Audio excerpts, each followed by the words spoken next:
A Dog's Life, The Autobiography of a Stray, by Anne M. Martin, published by Scholastic Press. Night. The fire is crackling and my paws are warm. My tail too, and my nose, my ears. I'm lying near the hearth on a plaid bed, which Susan bought for me. Lying in the warmth, remembering other nights. Nights in the woods under a blanket of stars, nights spent with the moon, nights in the shed when I was a puppy, and the many, many nights spent searching for bone. The fire pops and I rise slowly, turn around twice, then a third time, and settle onto the bed again, Susan smiling fondly at me from her armchair. Warmth is important to an old dog. At least it is to me. I can't speak for all dogs, of course, since not all dogs are alike, and most certainly not all dogs have the same experiences. I've known of dogs who dined on fine foods and led pampered lives, sleeping on soft beds and being served hamburger and chicken and steak. I've known of dogs who looked longingly at warm homes, who were not invited inside, who stayed in a garage or a shed or under a wheelbarrow for a few days, then moved on. I've known of dogs who were treated cruelly by human hands and dogs who were treated with the gentlest touch. Dogs who starved and dogs who grew fat from too many treats.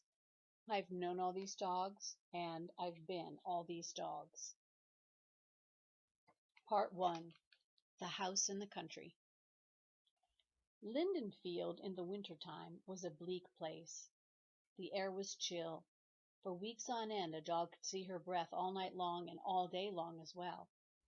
Even in early spring, as winter faded, the gardens, tended by humans in warm weather, were barren and silent, and the lakes and ponds were gray and very still.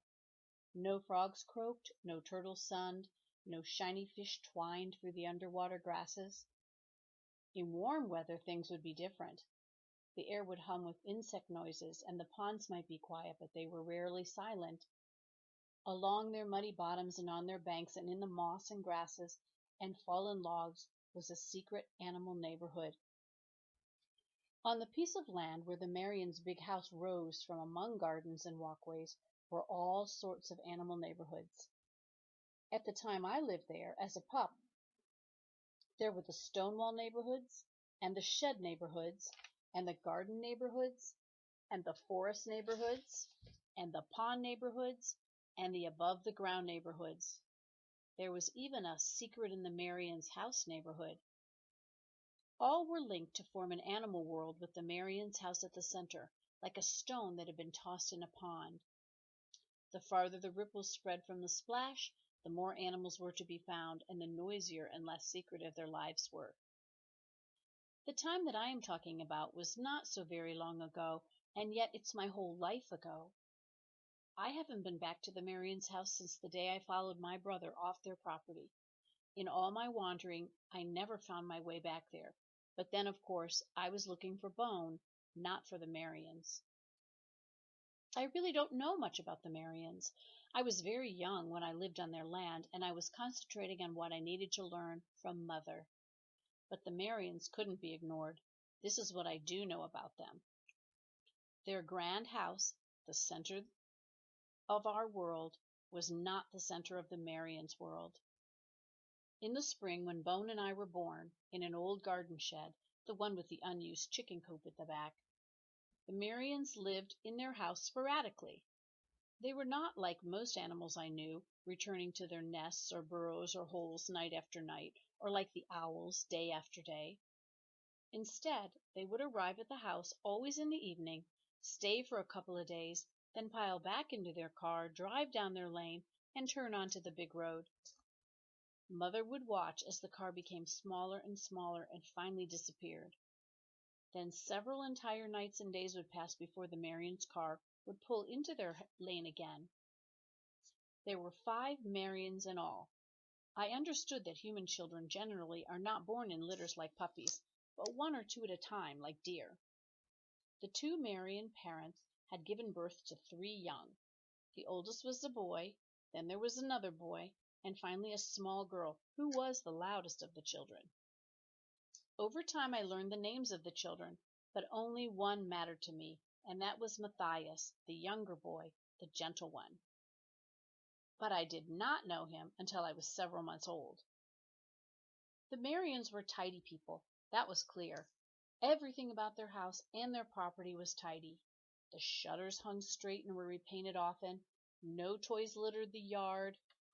The walks and the porches were swept clean, and the gardeners showed up regularly to edge the flower beds, mow the lawns, trim the hedges, and hang potted plants on the porches. The Marions did not own any pets. Because of germs, Mother once told Bone and me. She had overheard Mrs. Marion talking to the gardener. And hair, Mrs. Marion had added, germs and hair. When Mother said this, I thought of the In the Marions' House neighborhood of animals. This consisted not only of many insects, but also of a large family of mice, 2 squirrels in the attic walls, a possum who went in and out of the utility room through a hidden hole in the wall, and, in the basement, several snakes, 2 toads, and some lizards. There were plenty of germs and lots of hair in the Marions' house, and this amused me.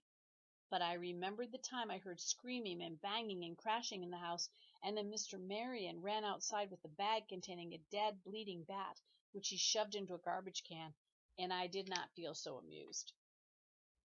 All the creatures on the property knew how the Marions felt about animals, and they made their own decisions about where to live. Mother had her reasons for choosing the garden shed.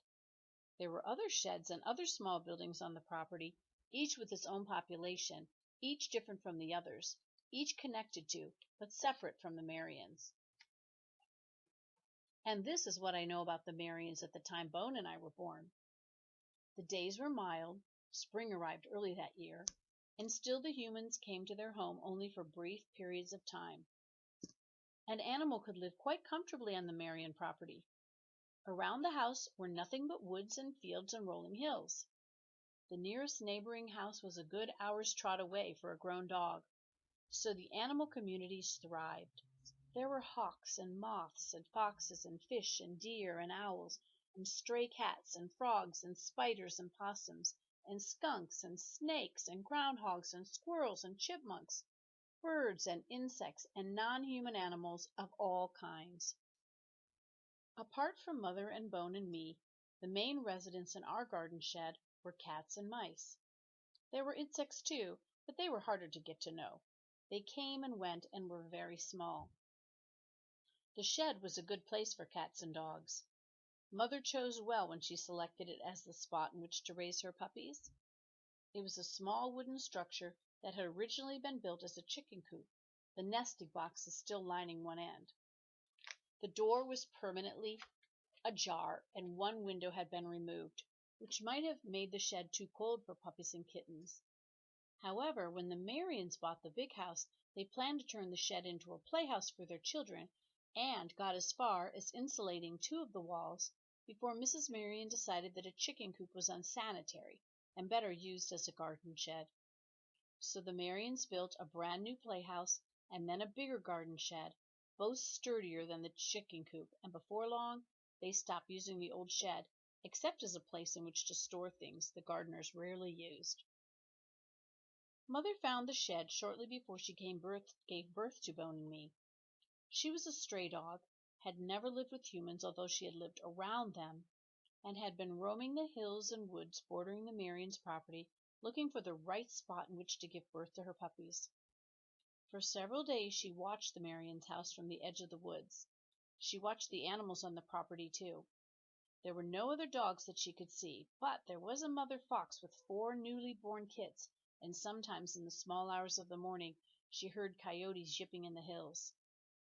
Mother needed a place that was safe from predators, out of sight of the Marions, and warm and dry for her puppies. The shed seemed perfect. The first time she poked her nose through the partially open door, she noticed how much warmer the inside air was than the spring air outside. She stood very still, listening and allowing her eyes to adjust to the darkness. She heard the scurrying of mice in the straw, but nothing else. The old nesting boxes for the chickens were along the wall across from the door. Mother had never seen anything like them. She crept forward to investigate. First she surveyed them from several feet, Then she crept closer, and finally she stuck her nose into one of the holes. Something sprang out of the box, hissed and spat at Mother, then ducked inside again. It was a yellow cat, protecting a litter of newborn kittens. Mother backed up and surveyed the boxes from a little distance. Now she could see eyes in several of the holes. More cats.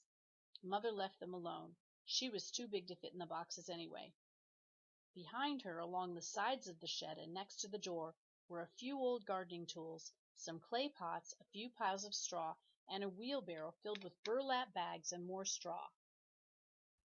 The mice had chewed holes in the bags, but the burlap still looked cozy and warm. Mother glanced up. In the rafters above she could see several abandoned nests that had belonged to barn swallows and hornets. Mother considered the cats again, the pairs of eyes glaring at her from the nesting boxes, and then she heard a tiny rustle behind her. She swept her head toward the door in time to see a large gray cat squeeze through it. The cat stared at Mother, then hurried by her and disappeared into a hole. Mother let out a quiet woof. In response, she heard a soft growl from the cat, but nothing more. That afternoon, Mother sat patiently near the door, watching the comings and goings of the cats. As long as she didn't move about too much, the cats kept their distance. Mother watched the mice, too. They kept their distance from the cats. When night fell, Mother crept to a pile of straw that was as far away from the cats as she could get. She curled up on it, her back to the nesting boxes, and fell asleep. She was safe, she was very warm, and the night passed peacefully. In the morning, Mother felt she was ready to give birth to her puppies.